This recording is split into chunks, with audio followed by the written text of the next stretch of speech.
ವೇದಿಕೆಗೆ.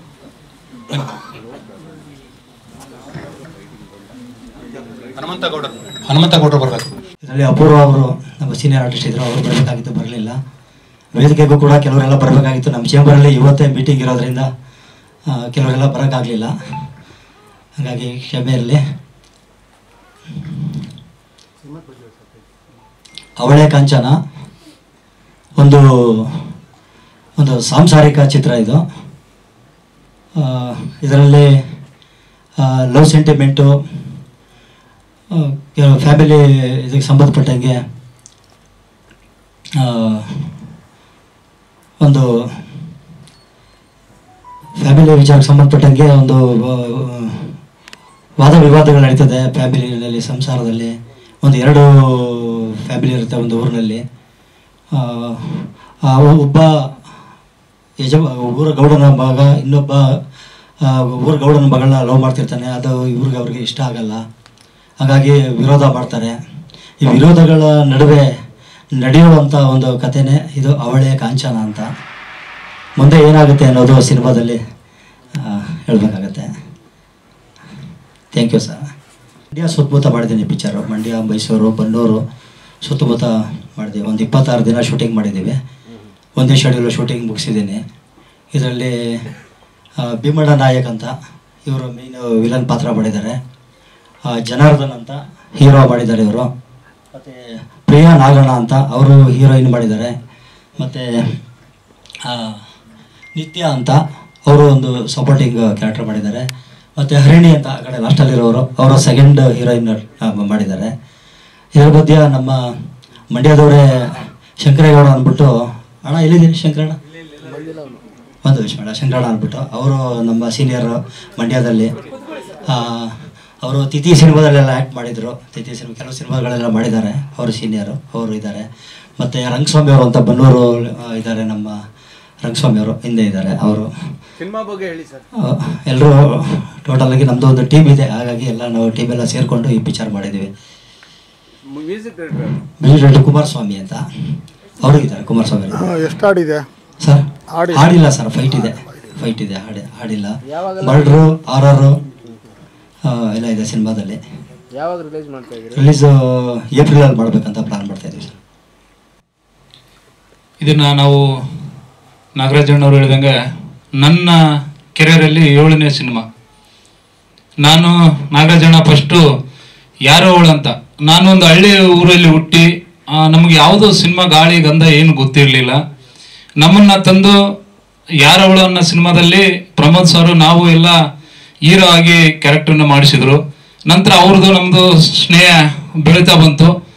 ಆದಮೇಲೆ ಆಶೆ ಅಂತ ಮಾಸ್ಟ್ರು ಥ್ರಿಲ್ಲರ್ ಮಂಜೂರ್ ಸರ್ ಜೊತೆಗೆ ನನಗೂ ಕೂಡ ಒಳ್ಳೆಯ ಕ್ಯಾರೆಕ್ಟರ್ನ ಕೊಟ್ಟರು ನಾಗರಾಜಣ್ಣ. ಅಲ್ಲಿ ಒಂದು ಸಂಬಂಧ ಬೆಳೆದು ಅವರು ನಾವು ಕೂಡ ಈಗ ಸಂಬಂಧಿಕರಾಗಿದ್ದೀವಿ.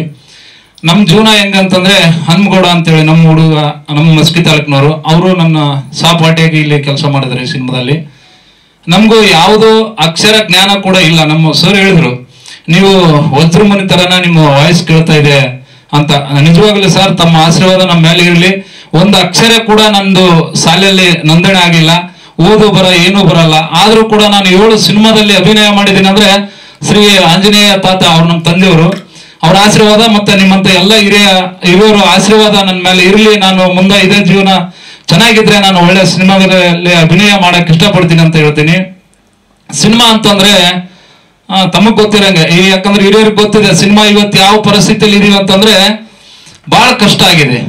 ಸೋಷಿಯಲ್ ಮೀಡಿಯಾ ಮತ್ತೆ ಯೂಟ್ಯೂಬ್ ಚಾನೆಲ್, ಈಗ ರೀಲ್ಸು, ಬೆಳಕರದ್ರಾಗ ಯಾರಾದ್ರೂ ಒಬ್ರು ಒಂದು ಮೊಬೈಲ್ ಅಲ್ಲಿ ಏನಾದ್ರು ಹಾಕ್ಬಿಟ್ರೆ ಬೆಳಕರಷ್ಟಿಗೆ ಸ್ಟಾರ್ ಆಗ್ತಾರೆ. ನಾಗರಾಜಣ್ಣ ಅವ್ರು ಹೇಳಿದ್ರು 18ನೇ ಸಿನಿಮಾ, ಇವತ್ತಿಗೂ ಕೂಡ ಜಂಬ ಕೂಡ ಇಲ್ಲ, ಹಾಮು ಇಲ್ಲ. ಇವತ್ತಿಗೂ ಸಿಂಪಲ್ ಆಗಿ ಇರ್ತಕ್ಕಂಥ ಮನುಷ್ಯ 18 ಸಿನಿಮಾ ಡೈರೆಕ್ಷನ್ ಮಾಡಿದ್ದಾರೆ. ಹಾಗಾಗಿ ಪ್ರತಿನಿತ್ಯ ಸಿನಿಮಾನೇ ಉಸಿರು, ಸಿನಿಮಾನೇ ಜೀವನ ಅಂತ ನಡ್ಕೊಂಡಿರೋರಿಗೆ ಆ ಭಗವಂತ ಯಾವತ್ತೂ ಕೂಡ ಕೈ ಬಿಡೋದಿಲ್ಲ. ಕೈ ಇಡ್ತೇನೆ ಅನ್ನೋದೊಂದು ಆಸೆ ಇದೆ. ಎಲ್ಲರೂ ಕೂಡ ನಾಗರಾಜಣ್ಣ ನಾವು ಕೂಡ ತಮಗೆ ಸಪೋರ್ಟ್ ಆಗಿ ಇದ್ದೇ ಇರ್ತೀವಿ. ಸಿನಿಮಾಕ್ಕೆ ಒಳ್ಳೇದಾಗ್ಲಿ, ಮುಂದೆ ಯಶಸ್ವಿ ಕಾಣ್ಲಿ, ಹಲವಾರು ಸಿನಿಮಾ ಮಾಡೋಂಥ ಅವಕಾಶ ನಿಮಗೆ ಬರಲಿ ಅಂತೇಳಿ ಮಾತಾಡಲು ಅವಕಾಶ ಮಾಡಿಕೊಡ್ತಾ ತಮ್ಮೆಲ್ಲರಿಗೂ ವಂದಿಸಿ ನನ್ನ ಮಾತು ಮುಗಿಸ್ತೀನಿ. ಏನಾದರೂ ತಪ್ಪು ಮಾತಾಡಿದ್ರೆ ಕ್ಷಮೆ ಇರಲಿ ಅಂತೇಳಿ ಹಿರಿಯರಲ್ಲಿ ಕೈ ಮುಗಿದು ಏನಂತ. ನನ್ನ ಮಾಧ್ಯಮ ಮಿತ್ರರಿಗೂ ಹೃತ್ಪೂರ್ವಕ ವಂದನೆಗಳು. ಈ ಸಿನಿಮಾದಲ್ಲಿ ಏನಂತಂದರೆ, ಅವಳೇ ಕಾಂಚನ ಸಿನಿಮಾದಲ್ಲಿ ನನಗೆ ಚಾನ್ಸ್ ಕೊಟ್ಟಿರುವಂತಹ ಡೈರೆಕ್ಟ್ರು ಮಂಡ್ಯ ನಾಗರಾಜ್ ಅವ್ರಿಗೆ ನನ್ನ ಹೃತ್ಪೂರ್ವಕ ವಂದನೆಗಳು. ಈ ಸಿನಿಮಾದಲ್ಲಿ ನನಗೆ ನಾಯಕ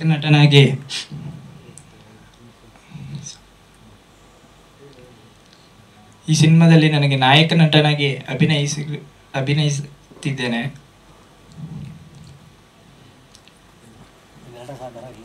ನಿಮ್ಮೆಲ್ಲರ ಸಹಕಾರ ಹೀಗೆ ಇರಲಿ ಎಂದು ಕೇಳಿಕೊಳ್ಳುತ್ತೇನೆ.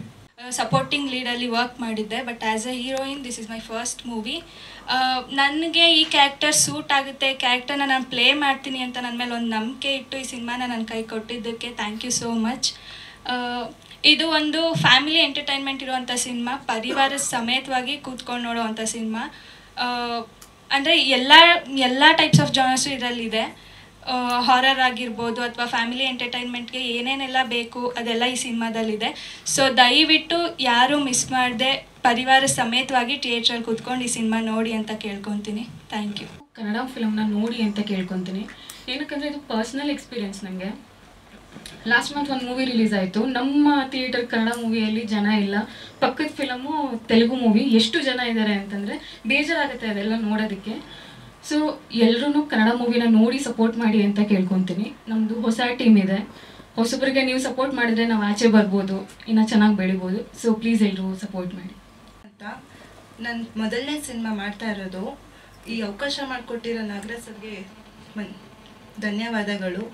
ಎಲ್ಲರೂ ಸಿನಿಮಾ ಥಿಯೇಟರ್ ಕೂತ್ಕೊಂಡು ನೋಡಿ, ನಮ್ಮನ್ನು ಬೆಳೆಸಿ. Thank you all. ಚಲನಚಿತ್ರ ವಿತರಕರು ಅವಳೇ ಕಾಂಚನ ಒಂದು ಪತ್ರಿಕಾಗೋಷ್ಠಿಗೆ ಆಗಮಿಸಿದಂಥ ಎಲ್ಲ ಗಣ್ಯರಿಗೂ ಹಾಗೂ ಚಿತ್ರತಂಡಕ್ಕೂ ಹಾಗೂ ಇಡೀ ಮಾಧ್ಯಮಕ್ಕೂ ಹಾಗೂ ಇವತ್ತು ಎಲ್ಲ ಆಗಮಿಸಿದಂಥ ಎಲ್ಲರಿಗೂ ಕೂಡ ನನ್ನ ನಮಸ್ಕಾರಗಳು. ನಮ್ಮ ಮಂಡ್ಯ ನಾಗರಾಜ್ ಅವರು ಇವತ್ತು 18ನೇ ಪಿಕ್ಚರ್ ಮಾಡಿದ್ದಾರೆ. ತುಂಬ ಸರಳ ವ್ಯಕ್ತಿ. ನಾವು ಸುಮಾರು ವರ್ಷಗಳಿಂದ ನೋಡ್ತಾ ಇದ್ದೇವೆ. ಅವರು ಹಿಂದಿನ ಪಿಕ್ಚರ್ ಕೂಡ ನಾವೇ ರಿಲೀಸ್ ಮಾಡಿದ್ದೇವೆ, ಅವಳೇ ರಹಸ್ಯ ಅಂತೇಳಿ. ಒಂದು ಹಾರರ್ ಮೂವಿಯಿಂದ ಒಂದು ಸರಿ ಚೆನ್ನಾಗಿ ಹೋಯಿತು. ಅದೇ ರೀತಿ ಇದು ಒಂದು ಹಾರರ್ ಪಿಕ್ಚರ್ ಮಾಡಿದ್ದಾರೆ. ಕುಟುಂಬ ಸಮೇತವಾಗಿ ಒಂದು ನೋಡುವ ಕನ್ನಡ ಚಲನಚಿತ್ರ ಎಲ್ಲರೂ ನೋಡಬೇಕು. ಹಾಗೂ ಮಾಧ್ಯಮದ ಸಹಕಾರ ಈ ಚಿತ್ರತಂಡ ಇರಲಿ ಅಂಥೇಳಿ ನಾನು ಶುಭ ಹಾರೈಸುತ್ತಾ ಹಾಗೂ ಚಿತ್ರತಂಡಕ್ಕೆ ಇನ್ನೊಮ್ಮೆ ಶುಭ ಹಾರೈಸುತ್ತಾ ನನ್ನ 2 ಮಾತುಗಳನ್ನು ಮುಗಿಸುತ್ತೆ. ಹಾರರು ಮತ್ತು ಎಂಟರ್ಟೈನ್ಮೆಂಟ್ ಥರ ಕಾಣ್ತದೆ. ಅದಾದಮೇಲೆ ಮಂಡ್ಯ ನಾಗರಾಜರ 18ನೇ ಸಿನಿಮಾ. ಅವರು ಮಂಡ್ಯದವರ ಭಾಷೆ ಶೈಲಿಯೇ ಸಿನಿಮಾದಲ್ಲಿ ಚೆನ್ನಾಗಿ ಬಂದಿದೆ ಅಂತ ಕಾಣ್ತದೆ. ಈ ನಿಟ್ಟಿನಲ್ಲಿ ಈ ಸಿನಿಮಾಗೆ ಎಲ್ಲ ರೀತಿಯ ಯಶಸ್ಸು ಸಿಗಲಿ ಅಂತ ಹಾರೈಸ್ತೇನೆ. ನಿರ್ಮಾಪಕರು ಶಿಲ್ಪಶ್ರೀನ ಕೂತಿಕೊಂಡಿದ್ದಾರೆ. ಎಲ್ಲರ ಜೊತೆ ನಾವು ವೇದಿಕೆಯನ್ನು ಹಂಚಿಕೊಂಡಿದ್ವಿ. ತುಂಬ ಸಂತೋಷ ಆಗ್ತಿದೆ. ನನಗೆ ಮಂಡ್ಯ ನಾಗರಾಜ್ ಅವರು ನೆನಪಾಗೋದು ಒಂದು 35 ಇಯರ್ಸ್ ಹಿಂದೆ ಕತೆ. ಅದು ಅವರು ನಮ್ಮೂರ ರಾಮಾಯಣ ಸಿನಿಮಾ ಮಾಡುವ ಸಂದರ್ಭ. ಸಂತೋಷ್ ಹೋಟ್ಲ ಕೆಳಗೆ ಅವರೊಂದು ಯೂನಿಟ್ ಇಟ್ಕೊಂಡು ಸಿನಿಮಾಕ್ಕೆ ಅವಾಗ ಆ ಸಂದರ್ಭದಲ್ಲಿ ಮಂಡ್ಯದಿಂದ ಬಂದು ಸಿನಿಮಾನೇ ಜೀವನ ಅಂತ. ಆವತ್ತಿನಿಂದ ಇವತ್ತಿನವರೆಗೆ ಮಂಡ್ಯ ನಾಗರಾಜ್ ನಾನು ಏನು ನೋಡ್ತಾ ಇದ್ದೀನಿ, ಒಂದು ಚೂರು ಬದಲಾವಣೆ ಇಲ್ಲ. ಅವರ ವ್ಯಕ್ತಿತ್ವದಲ್ಲೂ ಇಲ್ಲ, ಅವರ ಬಾಡಿಯಲ್ಲೂ ಇಲ್ಲ, ಆಮೇಲೆ ಜೇಬಲ್ಲೂ ಇಲ್ಲ, ಎಲ್ಲೂ ಇಲ್ಲ.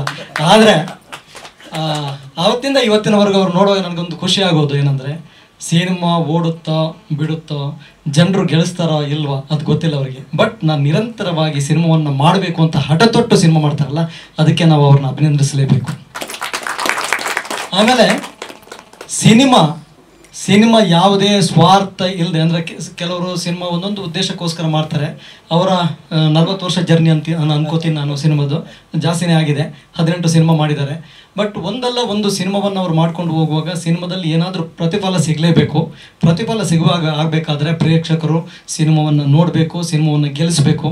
ಆವಾಗ ಮಂಡ್ಯ ನಾಗರಾಜ್ ಅವರು ಎಷ್ಟೇ ಯಶಸ್ಸು ಸಿಕ್ಕಿದ್ರು ಕೂಡ ವ್ಯಕ್ತಿತ್ವ ಬದಲಾಗಲ್ಲ ಅವ್ರದ್ದು, ಹೀಗೇ ಇರ್ತಾರೆ. ಆದರೆ ಒಳ್ಳೆ ಸಿನಿಮಾಗಳು ಇನ್ನಷ್ಟು ಬರುತ್ತೆ ಅನ್ನೋ ಒಂದು ಅಭಿಪ್ರಾಯ ನಂದು. ಹಾಗೆ ನನಗೆ ಇವತ್ತು ಸಿನಿಮಾ ಟೈಟ್ಲ್ ನೋಡಿದಾಗ ನನಗೆ ಅನಿಸಿದ್ದು, ಶಂಕರ್ ನಾಗ್ ಸರ್ ಅಭಿನಯ ಮಾಡಿದಂಥ CB ಶಂಕರ್ ನಾವು ಪ್ರಾರಂಭದಲ್ಲಿ ಹೆಜ್ಜೆ ಇಟ್ಟ ಆ ಸಿನಿಮಾ. ಅದು ಕಾಂಚನ ಸಾಂಗ್ ನನಗೆ ನೆನಪಾಗ್ತಾ ಇದೆ. ಒಂದು ಅವಳೇ ಕಾಂಚನ ಸಿನಿಮಾ ಟೈಟ್ಲ್ ಅಂತೂ ತುಂಬ ಚೆನ್ನಾಗಿದೆ. ಅದರ ಜೊತೆಗೆ ಫ್ಯಾಮಿಲಿ ಸೆಂಟಿಮೆಂಟ್ ಹೇಳಿದ್ದಾರೆ. ಫ್ಯಾಮಿಲಿ ಸೆಂಟಿಮೆಂಟ್ ಜೊತೆ ಹಾರರ್ ಟಚ್ಚನ್ನು ಇಟ್ಕೊಂಡಿದ್ದಾರೆ. ಅದ್ರ ಜೊತೆಗೆ ಹೊಸ ಪ್ರತಿಭೆಗಳಿಗೆ ಅವಕಾಶ ಕೊಟ್ಟಿದ್ದಾರೆ. ಅವ್ರ ಜೊತೆ ಇರುವಂಥ ಒಂದು 3-4 ಜನ ಓಲ್ಡ್ ಆರ್ಟಿಸ್ಟ್ಗಳನ್ನ ಬಿಟ್ಟರೆ ಬಾಕಿ ಹೊಸ ಕಲಾವಿದರನ್ನ ಹಾಕ್ಕೊಂಡು ಸಿನಿಮಾ ಮಾಡಿದ್ದಾರೆ. ಅದರಿಂದ ಮಂಡ್ಯ ನಾಗರಾಜ್ ಅವರು ನಮ್ಮ ಕರ್ನಾಟಕ ಚಲನಚಿತ್ರ ನಿರ್ದೇಶಕರ ಸಂಘದ ಉಪಸಮಿತಿ ಸದಸ್ಯರೂ ಕೂಡ ಹೌದು. ಆದ್ದರಿಂದ ಅವರು ಮಾಡುವಂಥ ಈ ಸಿನಿಮಾಕ್ಕೆ ಎಲ್ಲ ಮಾಧ್ಯಮ ಮಿತ್ರರಿಂದ ಹಾಗೂ ಎಲ್ಲ ಪ್ರೇಕ್ಷಕರಿಂದ ಅವರಿಗೆ ಸಪೋರ್ಟ್ ಸಿಗಬೇಕು. ಅವರ ಸಿನಿಮಾಕ್ಕೆ ಯಶಸ್ವಿ ಆಗಲಿ ಅಂತ ಹೇಳ್ತಾ, ಹಾಗೆ ಅವರ ಚಿತ್ರತಂಡಕ್ಕೂ ಶುಭವಾಗಲಿ ಅಂತ ಹಾರೈಸ್ತಾ ನನ್ನ ಮಾತನ್ನು ಮುಗಿಸ್ತೀನಿ. ಸುಖ ದುಃಖದಲ್ಲಿ ನಾವು ಭಾಗಿಯಾಗಬೇಕು. ಅವಳೇ ಕಾಂಚನ, ಅವ್ರಿಗೆ ಕಾಂಚನ ಚೆನ್ನಾಗಿ ಅರ್ಧ ಬರಲಿ. 18 ಸಿನಿಮಾ ಮಾಡೋದು ಏನು ಸುಮ್ಮನೆ ಅಲ್ಲ, 180 ಮದುವೆ ಮಾಡ್ದಂಗೆ. 18 ಸಿನಿಮಾ ಮಾಡಿದ್ದಾರೆ. ಒಂದು ಸಿನಿಮಾ ಒಂದು 10-15 ಮದುವೆ ಮಾಡ್ದಂಗೆ ಇರುತ್ತೆ. ಆ ಥರ ಜನಕ್ಕೆ ಊಟ ತಿಂಡಿ ಕಾಫಿ ಅವಾಗ ಬರೋಕ್ಕೆ ದುಡ್ಡು ಕನ್ವೇನ್ಸು, ಅವ್ರ ಬಟ್ಟೆ ವೇಷಭೂಷಣ ಮೇಕಪ್ಪು. ಒಂದು ಮದುವೆಯಲ್ಲಿ ಮೇಕಪ್ ಮಾಡೋಕ್ಕೆ ಸುಸ್ತಾಗ್ಬಿಡ್ತೀವಿ ನಾವು, ಮೇಕಪ್ ಕರ್ಕೊಂಬಂದು. ಇವರು ಆ ಥರ 18 ಪಿಕ್ಚರ್ ಮಾಡಿದ್ದಾರೆ. ಅವ್ರಿಗೆ ಕಲಾದೇವಿ ಎಲ್ಲ ಕೌಂಟ್ ಮಾಡಿ ಒಟ್ಟಿಗೆ ಬರ್ತದೆ. ಈಗ ಇಂಡಸ್ಟ್ರಿಗೆ ಒಂದು 2-3 ತಿಂಗಳಿಂದ ನಮ್ಮ ಕನ್ನಡ ಚಿತ್ರೋದ್ಯಮಕ್ಕೆ ಒಂದು ಸ್ವಲ್ಪ ಏನೋ ಒಂದು ಅಂಶ ಬಂದಿದೆ. ಇದು ಅವಾಗ ಮಾಮೂಲು. ನಾನು 76ನೇ ಇಸ್ವಿಯಿಂದ ಇಂಡಸ್ಟ್ರಿಲಿದ್ದೀನಿ. ಈ ಥರ ಆಗುತ್ತೆ ಆವಾಗ ಈ ಕರೋನಾ ಅವೆಲ್ಲ ಬಂದಂಗೆ. ಬಟ್ ನಾವು ಭರವಸೆ ಕಳ್ಕೊಂಡಿರ ವೆಯ್ಟ್ ಮಾಡಿ. ಈಗ ನೋಡಿ, ನಮ್ಮ ಕಾಲದಲ್ಲಿ ಬರೀ ಥಿಯೇಟ್ರಲ್ಲೇ ದುಡ್ಡು ಬರ್ತಾಯಿತ್ತು. ನಾವು ಥಿಯೇಟ್ರನ್ನೇ ದೇವಸ್ಥಾನ ಅಂತ ದೇವಸ್ಥಾನಕ್ಕೆ ಥಿಯೇಟ್ರ್ ಕೈ ಮುಗಿತಾ ಇದ್ರಿ.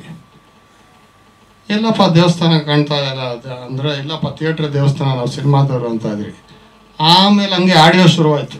ಆಡಿಯೋ ಸ್ವಲ್ಪ ದುಡ್ಡು ಬಂತು. ಆಮೇಲೆ ಈ ಟಿವಿಗೆ ಹಾಕೋದು, ಟಿವಿ ಬಂತು. ಆಮೇಲೆ ಅದಕ್ಕೆ ಅದು ಇದರಲ್ಲಿ ಹಾಕೋರು ಮಧ್ಯದಲ್ಲಿ ಡೆಲ್ಲಿಲಿ. ಆವಾಗ ಸ್ವಲ್ಪ ದುಡ್ಡು ಬರೋಕ್ಕೆ ಶುರುವಾಯಿತು. ಆಮೇಲೆ ವಿಡಿಯೋದು ಅವೆಲ್ಲ ಈ ಥರ ಒಂದೊಂದೇ ಬಂತು. ಆಮೇಲೆ ಈಗ ನೋಡ್ತೀರಿ ಆ ಸ್ಯಾಟ್ಲೈಟು, ಮೊಬೈಲು, OTT ಬೇಜಾನ್ ದುಡ್ಡು ಬರ್ತದೆ. ಬಟ್ ಆಗ ನಾವೆಲ್ಲ ಕಳ್ಕೊಂಬಿಟ್ರಿ, ಆ ರೈಟ್ಸ್ ಎಲ್ಲ ಕೊಟ್ಬಿಟ್ಟಿದ್ರಿ. ಅದಕ್ಕೆ ಪ್ರೊಡ್ಯೂಸರ್ಸ್ಗೆ ಒಂದು ಕಿವಿ ಮಾತು ಏನು ಹೇಳ್ತೀನಿ ಅಂದರೆ, ಒಂದೊಂದೇ ಕೊಡಿ, ಒಂದೊಂದು ಇಟ್ಕೊಂಡಿರಿ, ಒಂದು ಲಾಕ್ ಮಾಡ್ಕೊಳ್ಳಿ. ಯಾವಾಗ ಏನು ಬರುತ್ತೆ ಹೇಳೋಕ್ಕಾಗಲ್ಲ. ಆಮೇಲೆ ಇದು ಟೆಂಪ್ರರಿ. ಇದು ಎಲ್ಲ ಪಿಕ್ಚರ್ಗಳು ನೋಡಿ, ಆ ಕಾಲದಲ್ಲೂ ನಮ್ಮ ಒಂದು ಮೊಟ್ಟೆಯ ಕತೆ ಅಂತ ಅತಿ ಕಮ್ಮಿ ಬಡ್ಜೆಟ್ಟು ಕೋಟ್ಯಾಂತರ ರೂಪಾಯಿ ವ್ಯಾಪಾರ ಆಯಿತು. ನಮ್ಮ ಕಾಲದಲ್ಲಿ ರಣಜಿತ ಅಂತ ನಮ್ಮ KV ಜಯರಾಮರು ಮಾಡೋರು. ಚಿಕ್ಕ ಪಿಕ್ಚರ್ಗಳು ಗೆದ್ದಿದೆ. ಬರೀ ದೊಡ್ಡ ಪಿಕ್ಚರ್ನ ಉದ್ಯಮ ಉಳಿದಿಲ್ಲ. ಚಿಕ್ಕ ಪಿಕ್ಚರ್ಗಳಿಂದ ಉದ್ಯಮ ಉಳಿತದೆ. ಸ್ವಲ್ಪ ಪೇಷನ್ಸಲ್ಲಿ. ಆಮೇಲೆ ಜನ ಬರ್ತಿಲ್ಲ ಅಂತ ನಾವು ಇದು ಮಾಡೋಕ್ಕಾಗಲ್ಲ. ಬರ್ತಾರೆ ಜನ, ಮೊದಲಿಗಿಂತ ಜನ ಸಿನಿಮಾ ನೋಡ್ತಾವ್ರೆ. ಬಟ್ ಎಲ್ಲಿ ನೋಡ್ತಾವ್ರೆ? OTTಲಿ, ಮೊಬೈಲಲ್ಲಿ. ಆಮೇಲೆ ಜನ ಹೆಂಗೆ ಗೊತ್ತಾ, ಸ್ವಲ್ಪ ದಿವಸ ಒಂದರಿಂದ ಬಿಡ್ತಾರೆ, ಆಮೇಲೆ ಅದನ್ನು ಬಿಟ್ಬಿಡ್ತಾರೆ. ಈ ಮೂಲಕ ದೇವ್ರನ್ನ ಪ್ರಾರ್ಥನೆ ಮಾಡ್ತೀನಿ.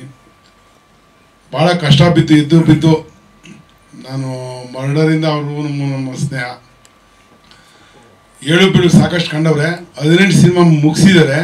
ಕೆಲವರು 2 ಸಿನಿಮಾ ಮಾಡೋ ಗಾಂಧಿನಗರ ಮರ್ತ್ಬಿಟ್ಟಿರ್ತಾರೆ. ಗಾಂಧಿನಗರ ಹೆಸರು ಬೇಡಪ್ಪ ನನಗೆ ಗೊತ್ತಿಲ್ಲ ಗಾಂಧಿನಗರನ ಅಂತಾರೆ.